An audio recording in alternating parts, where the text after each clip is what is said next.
Assalamualaikum warahmatullahi wabarakatuh. Sebelumnya perkenalkan nama saya Davita Dewardani dari mahasiswa akuntansi pasca sarjana WJ tahun 2024.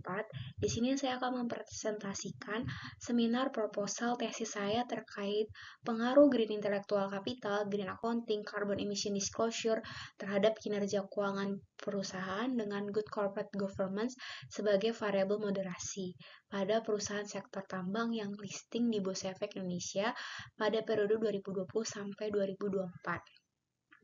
Dengan dosen pembimbing 1 yaitu Ibu Prof. Dr. I Gusti Ketut Agung Ulupi, SE, MSI, AKCA, dan dosen pembimbing 2 dengan Bapak Dr. Ayatullah Michael Musyafi, SE, AK, MAK.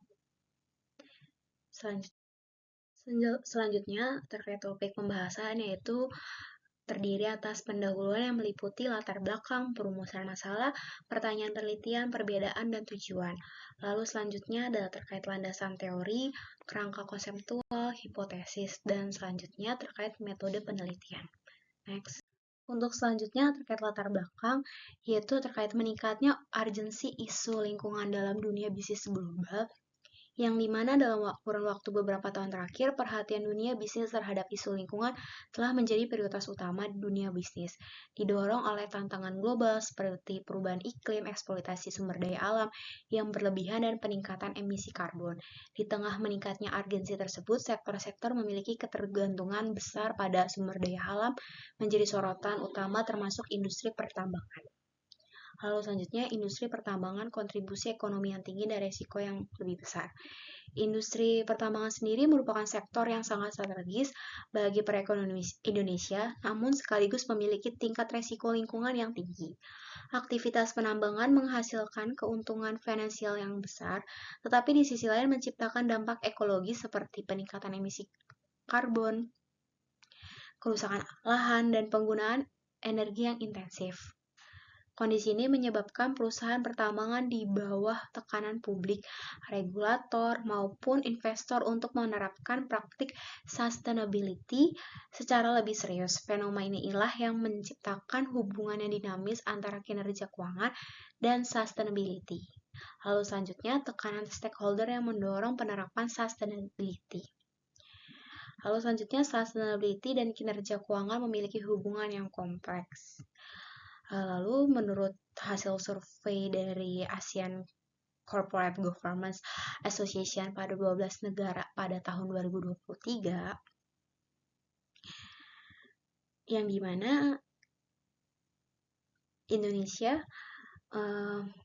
yang dimana pada grafik tersebut menunjukkan bahwa Australia merupakan negara dengan peringkat penerapan Good Corporate Governance tertinggi, sedangkan Indonesia menempati peringkat terendah yang menunjukkan bahwa penerapan GCG di Indonesia belum maksimal.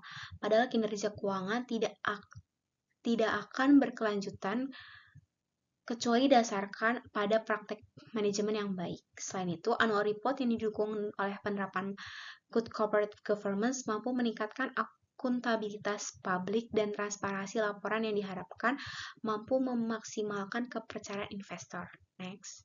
Terkait perumusan masalah.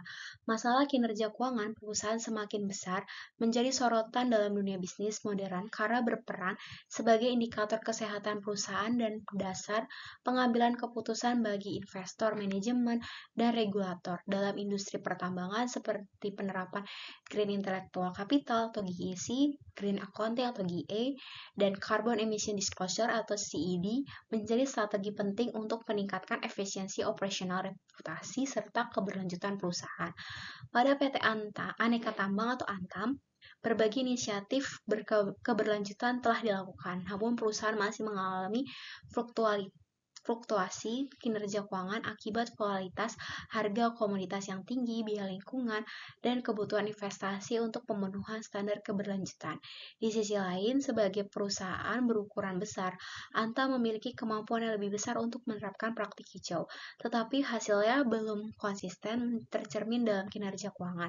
Fenomena tersebut memunculkan pertanyaan mengenai apakah pengaruh Green Intellectual Capital, Green Accounting, Carbon Emission disclosure terhadap kinerja keuangan perusahaan tambang. Next. Untuk selanjutnya terkait pertanyaan penelitian. Apakah green intellectual capital, green accounting, carbon emission disclosure berpengaruh signifikan terhadap kinerja keuangan di sektor tambang yang listing di Bursa Efek Indonesia pada tahun 2020 sampai 2024? Lalu selanjutnya, apakah good corporate governance mampu memoderasi pengaruh green intellectual capital, green accounting, carbon emission disclosure terhadap kinerja keuangan di sektor tambang yang listing di Bursa Efek Indonesia pada periode 2020 sampai 2024. Lalu selanjutnya terkait tujuan penelitian, menguji dan menganalisis pengaruh green intellectual capital, green accounting, green carbon emission disclosure terhadap kinerja keuangan di sektor tambang yang listing di Bursa Efek Indonesia pada periode 2020 sampai 2024. Lalu selanjutnya menguji dan menganalisis good corporate governance, apakah mampu memoderasi pengaruh green intellectual capital, green accounting, carbon emission disclosure terhadap kinerja keuangan di sektor tambang yang listing di Bursa Efek Indonesia pada periode 2020 sampai 2024. Next. Lalu selanjutnya terkait perbedaan penelitian. Menurut penelitian lama, biasanya tuh alat ukur umum yang biasa dipakai untuk tolak ukur kinerja keuangan biasanya menggunakan ROA atau ROE.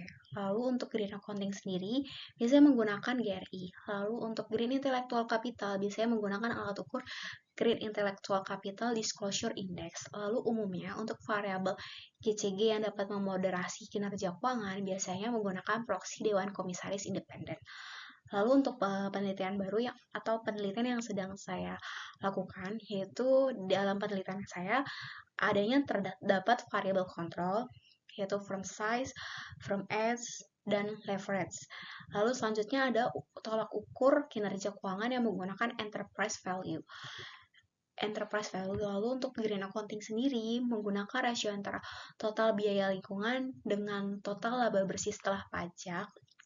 Lalu untuk green intellectual capital sendiri diproyeksikan dengan value added intellectual coefficient. Lalu untuk variabel GCG yang dapat memoderasi menggunakan proksi kepemilikan manajerial. Next. Lalu selanjutnya untuk manfaat penelitian, yang dimana manfaat penelitian ini terdiri atas manfaat teoritis dan manfaat praktis, yang dimana manfaat teoritis itu hasil penelitian ini diharapkan dapat meningkatkan pemahaman mengenai hubungan antara green intellectual capital, green accounting, carbon emission disclosure, good corporate governance, dan kinerja keuangan pada sektor industri tambang, serta memberikan kontribusi terhadap pengembangan teori keuangan perusahaan melalui mitigasi dampak lingkungan dan sosial melalui penerapan Corporate Social Responsibility atau CSR. Lalu untuk manfaat praktisnya yaitu manfaat untuk perusahaan yakni pengambilan keputusan strategis, lalu selanjutnya manfaat bagi investor yakni untuk pengambilan keputusan investasi yang lebih cerdas, lalu selanjutnya manfaat bagi masyarakat yakni mendorong peningkatan tanggung jawab lingkungan perusahaan, pertambangan, serta memberikan gambaran bagi masyarakat dalam memilih perusahaan yang pedoman lingkungan dan sosial. Lalu selanjutnya manfaat bagi penelitian yang akan datang, yakni menjadi referensi landasan penelitian terkait praktik keuangan dan tanggung jawab lingkungan dan kinerja keuangan di sektor tambang. Lalu next terkait landasan teori, Green Theory menggunakan teori legitimasi. Teori legitimasi pertama kali diperkenalkan oleh Dowling dan Prever 1975, di mana organisasi berusaha untuk menciptakan kesesuaian antara nilai-nilai sosial yang terkait dengan atau tersirat dalam aktivitas mereka dan norma perilaku yang dapat diterima dalam sistem sosial yang lebih besar. Selama kedua sistem nilai ini selaras, kita dapat menyebut bahwa organisasi tersebut memiliki legitimasi menurut Dowling dan Prever 1945. Next. Untuk next selanjutnya terkait landasan teori. Kajian variabel penelitian yaitu Green Intellectual Capital, yang dimana Green Intellectual Capital sendiri merupakan pengembangan dari konsep intellectual capital yang mengintegrasi aspek keberlanjutan lingkungan ke dalam aset tidak berwujud perusahaan. Menurut Chen 2008, intellectual capital sendiri secara umum terdiri dari human capital, struktur kapital, dan relational capital yang berperan sebagai sumber daya berbasis pengetahuan dalam menciptakan keunggulan kompetitif. Lalu selanjutnya terkait green accounting, akuntansi lingkungan mencakup serangkaian kegiatan dalam hal meningkatkan kemampuan sistem akuntansi untuk mengidentifikasi, mencatat, melaporkan dampak dari degradasi lingkungan dan polusi yang didasarkan pada integrasi lingkungan selaku salah satu sumber dan pemasukan biaya lingkungan sebagai salah satu biaya yang dapat diterima dalam proses ekonomi dan perhitungan menurut Raugna Nike 2019. Lalu next selanjutnya terkait landasan teori, kajian variabel penelitian yaitu selanjutnya terkait carbon emission disclosure, emisi karbon dioksida yang menyumbang sekitar 3/4 dari total emisi meningkat sebesar 42% menurut United States Environmental Protection Agency 2014, di mana peningkatan signifikan ini menyoroti peran CO2 sebagai pendorong utama perubahan iklim global yang memerlukan tindakan mitigasi mendesak di seluruh sektor industri dan pemerintah, di mana dampaknya mampu menimbulkan resiko ekonomi yang dapat mempengaruhi stabilitas pasar, investasi, dan kesejahteraan masyarakat. Lalu selanjutnya terkait good corporate governance, yang dimana good corporate governance dalam penelitian ini diukur menggunakan proksi kepemilikan manajerial, yaitu proporsi saham perusahaan yang dimiliki oleh pihak manajemen seperti direksi dan komisaris. Kepemilikan manajerial dihitung dengan membandingkan jumlah saham yang dimiliki oleh manajemen terhadap total saham yang beredar menurut NP Sari 2020, yang dimana semakin besar proporsi kepemilikan saham oleh manajemen, semakin tinggi tingkat keterlibatan tata kelola perusahaan yang baik karena manajer memiliki insentif untuk bertindak sesuai dengan kepentingan pemegang saham. Next. Lalu selanjutnya untuk landasan teori, kajian variabel penelitian. Untuk variabel kinerja keuangan, yaitu kinerja keuangan dalam penelitian ini menggunakan proxy enterprise value, merupakan matriks penting untuk menilai nilai suatu perusahaan karena dapat menjawab kepentingan berbagai pihak seperti pemegang saham dan kreditur, serta memberikan wawasan yang penting bagi investor, pembeli, dan penjual menurut Zhao dan Guo 2023 dalam penelitian Akin et al. 2025. Next, untuk kerangka konseptual, yaitu penelitian ini mengkaji pengaruh green intellectual capital, green accounting, dan carbon emission disclosure terhadap kinerja keuangan perusahaan dengan good corporate governance sebagai variabel moderasi. Model penelitian ini disusun untuk menjelaskan hubungan kausal antar variabel yang diuji secara empiris. Lalu untuk green intellectual sendiri dipandang sebagai sumber daya tidak berwujud yang mencerminkan kemampuan perusahaan dalam mengelola pengetahuan, kompetensi, inovasi yang berorientasi kepada keberlanjutan lingkungan. Penerapan green intellectual capital efektif diharapkan mampu meningkatkan efisiensi operasional serta menciptakan nilai tambah berdampak positif terhadap kinerja keuangan, yaitu Y. Lalu untuk green accounting X2 mempresentasikan praktik akuntansi yang memasukkan aspek lingkungan ke dalam proses pencatatan, pengukuran, pelaporan keuangan perusahaan. Implementasi green accounting yang diyakini dapat meningkatkan transparansi dan akuntabilitas perusahaan yang pada akhirnya berkontribusi terhadap peningkatan kinerja keuangan. Lalu selanjutnya carbon emission disclosure mencerminkan tingkat keterbukaan perusahaan dalam mengungkapkan informasi terkait emisi karbon. Pengungkapan emisi karbon memadai menunjukkan komitmen perusahaan dan tanggung jawab lingkungan dapat meningkatkan kepercayaan pemangku kepentingan sehingga menciptakan perbaikan kinerja keuangan perusahaan. Penelitian ini juga menempatkan good corporate governance sebagai variabel Z, yang dimana sebagai variabel moderasi yang berperan dalam memperkuat atau memperlemah hubungan antara variabel independen dengan kinerja keuangan perusahaan. Penerapan tata kelola perusahaan yang baik diharapkan dapat meningkatkan efektivitas pengelolaan green intelektual, implementasi green accounting, dan emission carbon disclosure, sehingga dampaknya terhadap kinerja keuangan menjadi lebih optimal. Dengan demikian, kerangka konseptual penelitian ini menguji pengaruh langsung green intellectual capital, green accounting, dan carbon emission disclosure terhadap kinerja keuangan, serta pengaruh moderasi good corporate governance dalam hubungan tersebut.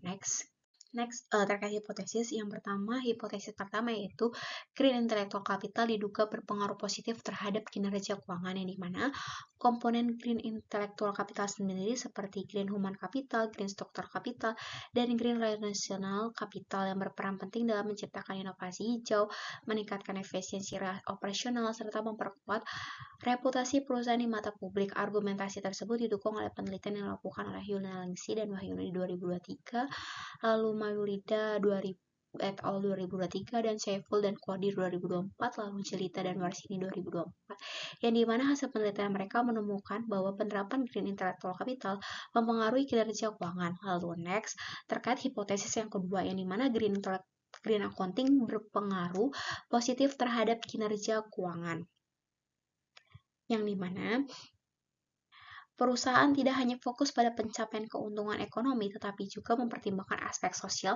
sebagai bagian dari tanggung jawab serta keberlanjutan atau sustainability.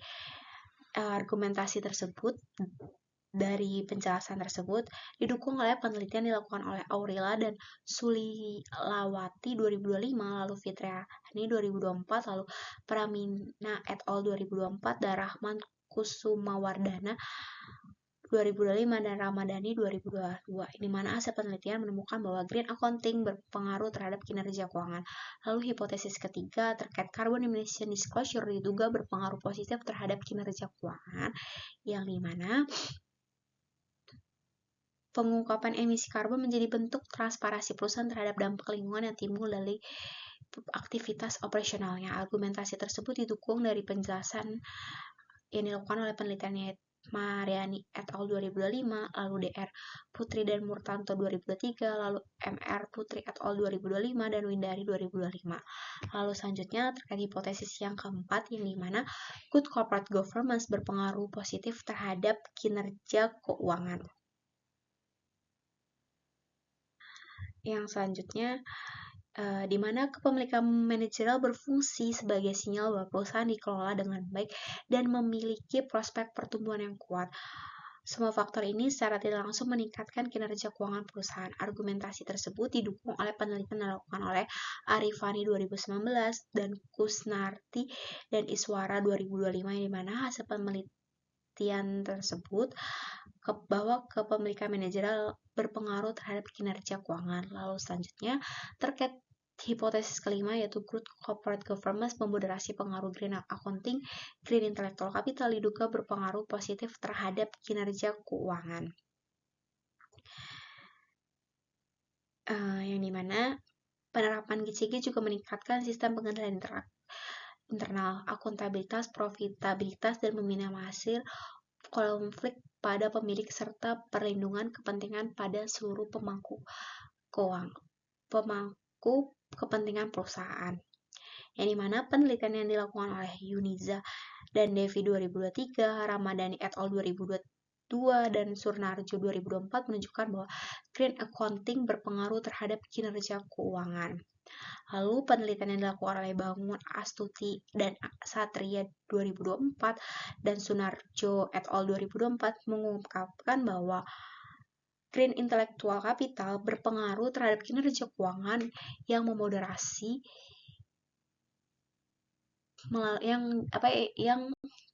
melalui moderasi yang dilakukan oleh good corporate governance. Selanjutnya, metode penelitian. Jenis penelitian yaitu penelitian kuantitatif dengan populasi dan sampel, yakni perusahaan tambang yang listing di Bursa Efek Indonesia tahun 2020 sampai 2024. Dengan metode profile sampling dengan kriteria perusahaan sektor tambang yang listing di Bursa Efek Indonesia sebanyak 65 dengan jumlah data 325. Dan perusahaan sektor tambang yang tercatat di atas tahun 2020 sebanyak -2 dan jumlah data -10. Lalu perusahaan sektor tambang yang disuspend 2020 sampai 2024 -3 dengan jumlah data -15 dan perusahaan sektor tambang yang tidak menyajikan laporan keuangan secara lengkap selama 2020 sampai 2025 sebanyak -11 dengan jumlah data -55.